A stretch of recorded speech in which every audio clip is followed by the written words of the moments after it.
पहली बार आपके दयारे मोहब्बत में हाजिर हुआ हूँ।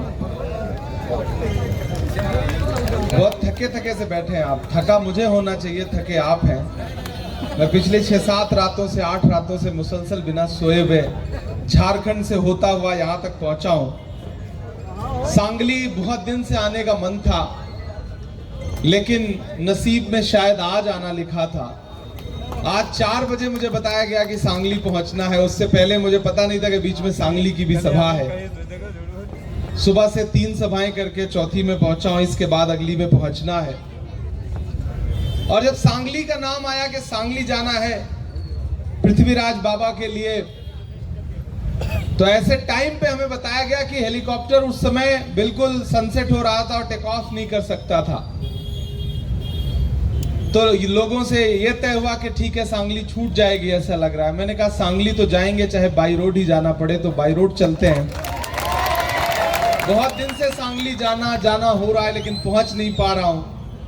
तो कम से कम इलेक्शन के टाइम पे ही वहां की आवाम से एक बार मुलाकात करने का मन है। पहली बार आपके बीच में आया हूं। इसी थके हुए दस्ते तलब से मांगते हैं, इसी थके हुए दस्ते तलब से मांगते हैं। जो मांगते नहीं रब से वो सबसे मांगते हैं। वो भीख मांगता है हाकिमों के लहजे में, हम अपने बच्चों का हक भी अदब से मांगते हैं।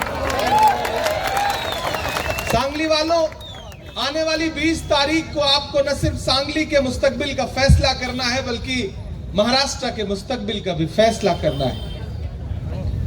यह चुनाव बहुत बड़ा चुनाव है, बहुत अहम चुनाव है। अगर आपको लगता है कि इलेक्शन सिर्फ एक आमदार चुनने का चुनाव है, तो आप गलतफहमी के शिकार हैं और आप बहुत छोटा सोच रहे हैं। ये इलेक्शन और इस इलेक्शन का मकसद और इस इलेक्शन का रिजल्ट बहुत बड़ा है। दिल्ली में बैठा हुआ हाकिम ये सोचता है कि महाराष्ट्र को दिल्ली के रिमोट कंट्रोल से चलाया जाए। वो ये सोचता है कि महाराष्ट्र का हक और यहां का हुकूक छीन करके गुजरात ट्रांसफर कर दिया जाए और महाराष्ट्र पे दिल्ली से हुकूमत की जाए। लेकिन ये बाबा साहब अंबेडकर की धरती है, ये वीर शिवाजी महाराज की धरती है। इसे दिल्ली से नहीं चलाया जा सकता। मेरी खुशनसीबी है कि मैं आपका खासदार हूं, राज्यसभा में आपकी नुमाइंदगी करता हूं, आपके मुद्दों पर वहां बोलता हूं। मेरी उम्र बहुत कम है, मैं आपके भाई की तरह, आपके बहुत सारे बुजुर्ग ऐसे बैठे हैं जिनके लिए बेटे की तरह हूं। मैं डरा नहीं, मैं झुका नहीं, कहीं छुप छुपा के खड़ा नहीं। जो डटे हुए हैं महाज पर मुझे उन सफों में तलाश कर। देश की पार्लियामेंट हो या देश की सड़कें हो, एक ऐसा दौर है जब बोलने पर पाबंदी है, सोचने पर पाबंदी है, जहनों पर पाबंदी है। ऐसे दौर में भी आपकी आवाज अलग ऐलान देश की पार्लियामेंट में खड़ा होकर के उठाता हूं, हाकिम की आंख से आंख मिलाकर के बिना डरे हुए। और अगर आज यहां 1000 किलोमीटर दूर चल करके सफर तय करके कई रातों का जागा हुआ, लगता है कई रात का जागा है मुसव्विर, तस्वीर की आंखों से थकन झांक रही है। लगातार सफर कर अलग राज्यों से, छत्तीसगढ़ से, राजस्थान से, या फिर महाराष्ट्र के जो भी लोग यहाँ काम कर रहे हैं, मैं सबका खैर मकदम करता हूं, स्वागत करता हूं। आप सब लोगों का भी खैर मकदम करता हूं। मैं जानता हूं कि आपके अंदर थोड़ी सी कशमकश चल रही है कि क्या करें, फैसला क्या करें। मैं समझता हूं, लेकिन बस मैं आपसे यह कहने आया हूं कि यह लड़ाई बहुत बड़ी लड़ाई है।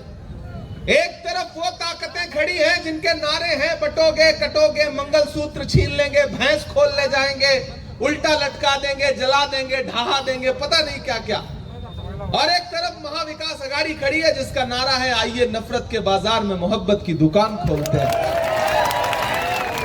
ये लड़ाई नफरत और मोहब्बत के बीच में है।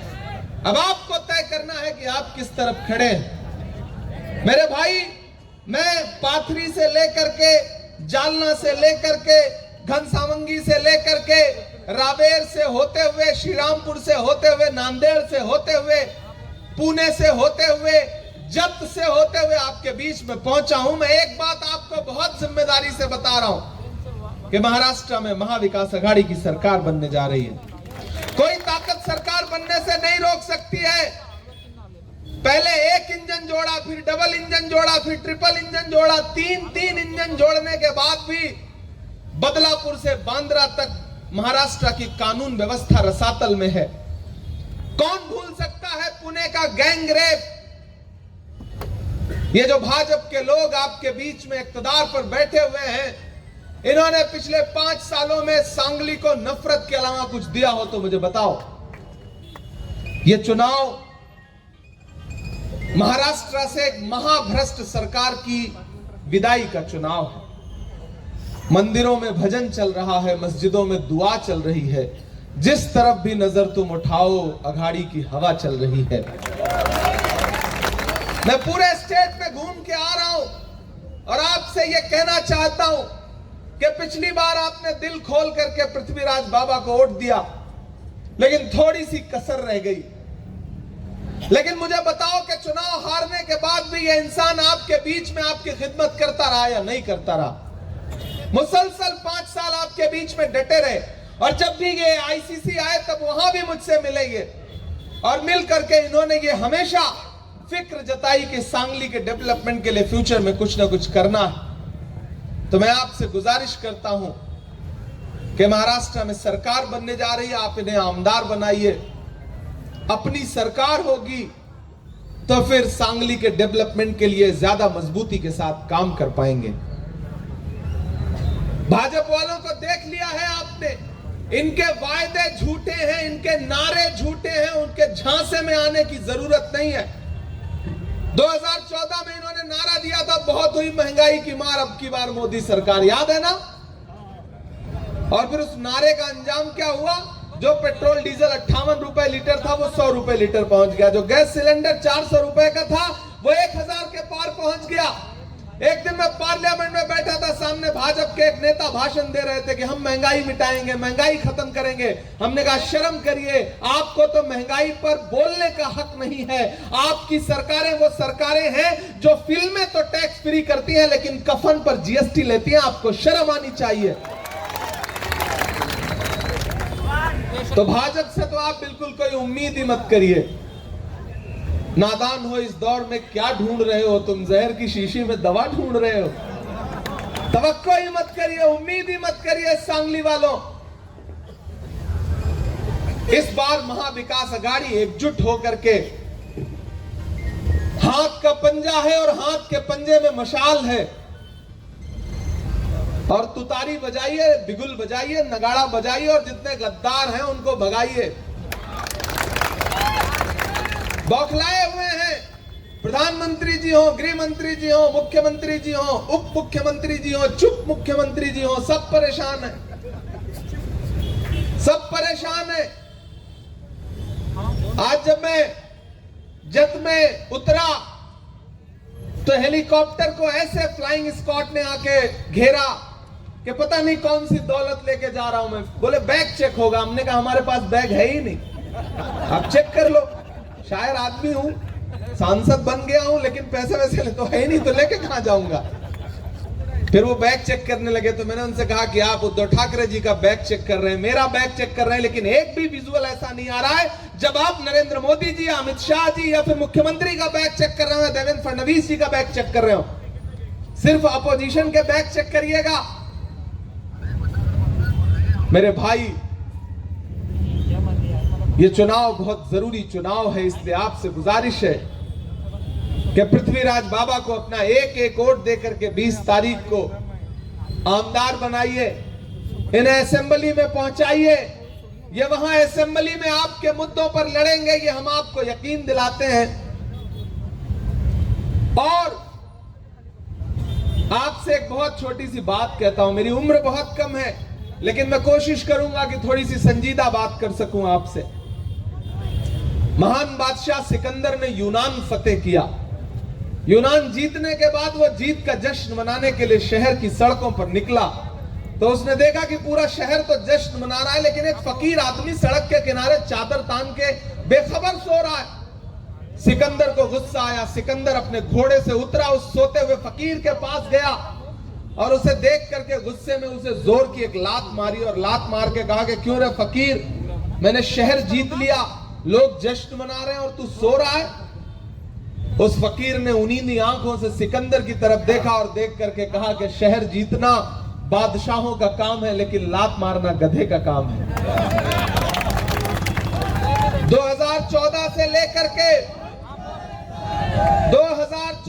लेकर के कभी नोटबंदी की, कभी जीएसटी की, कभी महंगाई की, कभी नफरत की, जो लात मारी है इस सरकार ने, उसका बदला लेने के लिए आगे बढ़ी है इस चुनाव में। और मैं तो राहुल गांधी का सिपाही हूं। मैं तो आपसे यह कहने आया हूं कि याद करिए, जब इस मुल्क में नफरतें आसमान पर थी, तब दिल्ली से एक इंसान उठ खड़ा हुआ, उसने कहा मैं कन्याकुमारी से कश्मीर तक 4000 किलोमीटर पैदल जाऊंगा, बस एक नारा लगाऊंगा कि नफरत छोड़ो, भारत जोड़ो, आइए नफरत के बाजार में मोहब्बत की दुकान खोलते हैं। 4000 किलोमीटर चला वो शख्स। मैं चला हूं राहुल गांधी के साथ। मैंने देखे हैं उनके पैर के छाले। जब मैं उनके साथ चलता था तो मुझसे मीडिया के साथी कहते थे कि इमरान साहब आप शायर हैं, आप राहुल गांधी के साथ चल रहे हैं, आप क्या कहेंगे? तो मैं कह देता था कि जो हर जालिम से टकराएगी वो आंधी बनाऊंगा, जो हर जालिम से टकराएगी वो आंधी बनाऊंगा। नए अंग्रेज आए हैं, नया गांधी बनाऊंगा। मैं चला हूं राहुल जी के साथ।